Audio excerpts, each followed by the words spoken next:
Beast mode.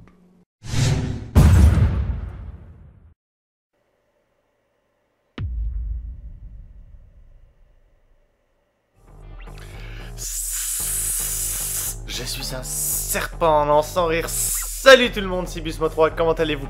Moi je vais bien et on se retrouve. Ouh, je suis un loup. Non, sans rire, on va être sérieux. Sur encore un jeu à 1$, le indie game Lair of the Evil Dweir. Donc, à mon avis, c'est l'entre-deux de ce type avec une face cubique et des lunettes et des sourcils. Et on va découvrir ensuite le jeu ensemble pour ensuite, après multes heures de jeu ou 10 minutes, je vais vous faire une critique comme d'habitude. Donc, mon verdict sur le jeu. Attention, I am Dr. Dodius, you are my creation, why don't you tell me your name? Ah là là, je suis Dr. Nain, je suis ma création. Alors, moi mon nom que j'aime bien prendre pour les jeux c'est B. En fait c'est un style, c'est B, M. B, M, Beast. Ok bon. BM, that's the worst name. Alors je vais vous faire la traduction. Ah, BM, c'est le pire nom que j'ai jamais entendu. Non, non, non. Je vais t'appeler Fluffy. Oh, genre. Viens me voir, Fluffy. Viens voir si le temps que j'ai perdu est... Eh bien, alors. Oula, alors d'accord, oui. Très bien, Fluffy. Commençons. Attrape un pistolet. A, open chest. Ok, alors on appuie sur A pour prendre un objet. Et X pour prendre le pistolet. D'accord, c'est assez... Ah.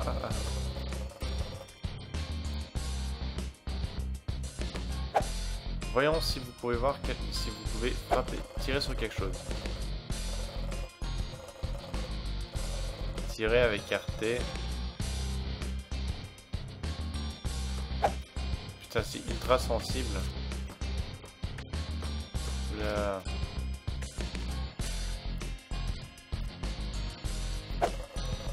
Headshot, bitch. Oh, regardez, j'ai comme un truc de Hitman dans le dos. Moving on Fluffy. Oh, une balle. Ah.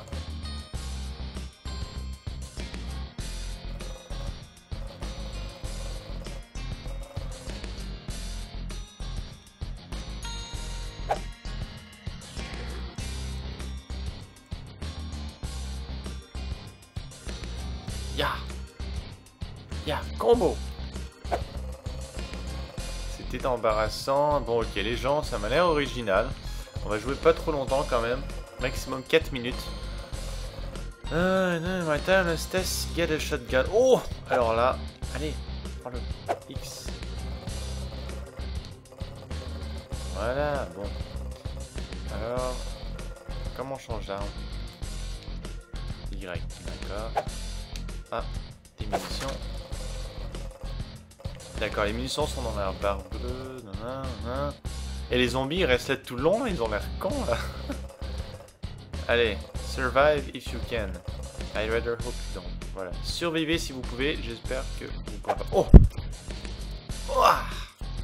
Ya! On a de l'expérience, intéressant. Ah! Ya! Ah! Tiens, mon ami. Level up. You leveled up. I'm honestly surprised. Press back. Ok, on a des stats. Bon, écoutez les gens, on va explorer ça plus en détail dans oui, vous le savez, le Verdict. Dans Lair of the Evil Dweir, vous incarnez un personnage qui doit s'échapper d'un laboratoire. Le personnage bouge à l'aide du joystick gauche, vous visez avec le joystick droit, vous tirez avec la gâchette et... Bon, vous verrez par vous-même, hein. Vous devrez descendre une vingtaine d'étages, tous plus bondés de créatures les uns que les autres. Plusieurs armes sont à votre disposition, allant du simple pistolet au fusil laser en passant par la batte de baseball et le shotgun. Évidemment, la difficulté croît d'étage en étage. Il y a plusieurs types de monstres, des zombies, des mini-zombies, des zombies grenouilles, des zombies dragons et bien d'autres zombies. Chaque créature a également sa version évoluée qui est plus forte et plus résistante Le jeu comporte aussi un système de niveaux que vous gravirez en acquérant de l'expérience, chose que vous ferez en tuant des monstres. Vous obtiendrez 5 points de compétence par niveau, points que vous pourrez répartir en dextérité, en force, en vitalité ou en défense, chaque caractéristique améliorant un des aspects de votre personnage. Bon, je pourrais vous décrire le jeu en détail, mais de par mon souci d'objectivité, on pourrait croire qu'il est bien, ce qu'il n'est pas. Alors déjà, les niveaux sont ridiculement longs et ennuyeux. Les graphismes sont simples et bâclés. Bon d'accord, c'est un indie game, mais quand même, le jeu n'a aucun style. Les salles sont vides, les couloirs longs, et quand je dis long, c'est hyper long. Franchement, un élève de primaire aurait pu faire autant niveau graphisme. Oh et puis non, je suis trop méchant, les créateurs... S'ils étaient plusieurs, ce qui m'étonnerait, ont quand même pris le temps de mettre un thermomètre au mur de temps en temps et une petite brique déplacée. Oh que c'est mignon. Niveau gameplay, c'est juste merdique. Vous direz comme un déjanté sur des monstres qui prennent des heures à mourir avec une sensibilité infinie et des armes qui se ressemblent toutes. Tout ça pour finir à chaque fois devoir reculer jusqu'à la salle de départ pour ne pas vous faire toucher et à vous retaper tout le chemin que vous avez déjà fait à chaque combat pour éviter de vous faire tuer. On remarque aussi l'ajout de pièges complètement inutiles s'activant 2 heures après votre passage. Bon, je parlerai pas des crashers dont les crashages sont littéralement impossibles à éviter parce qu'ils sont énormes et de leurs copains les vomisseurs qui jettent la même chose qu'eux, sauf qu'on l'appelle du vomi et qui sont exactement comme eux. Oui, c'est exactement le même dessin. Sauf qu'ils bougent.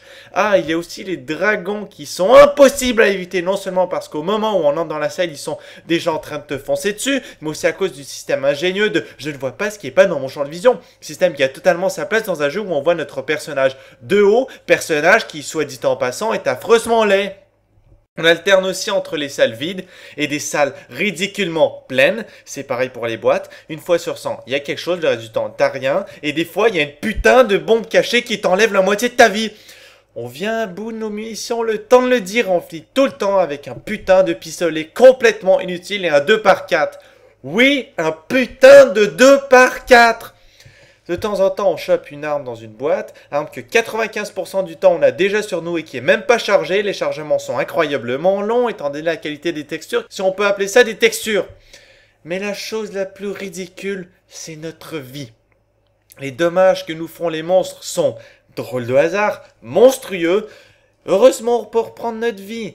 Sauf que ça prend des heures et quand on meurt, on réapparaît au début de l'étage. Pas la peine de vous dire que faut tous retaper avec autant d'énergie que vous aviez au départ en ayant perdu l'expérience, les munitions et les armes que vous aviez acquéries. Bref, si vous débutez un étage sans toute votre énergie, c'est pas la peine d'essayer. Vous allez crever à chaque fois. En bref, si vous cherchez des graphismes à chier, un gameplay monotone et un jeu qui vous fera rager complètement inutilement, ne cherchez plus car vous avez trouvé. Enfin bon, voilà, c'est tout pour aujourd'hui. Je vous invite à laisser vos commentaires. Faites-moi savoir si vous avez aimé ou pas en mettant un j'aime ou un j'aime pas, c'est logique. Et n'oubliez pas de vous abonner à ma chaîne pour rester au courant des prochaines vidéos. En attendant, moi je vais aller crier dans un coussin parce que là, je suis énervé.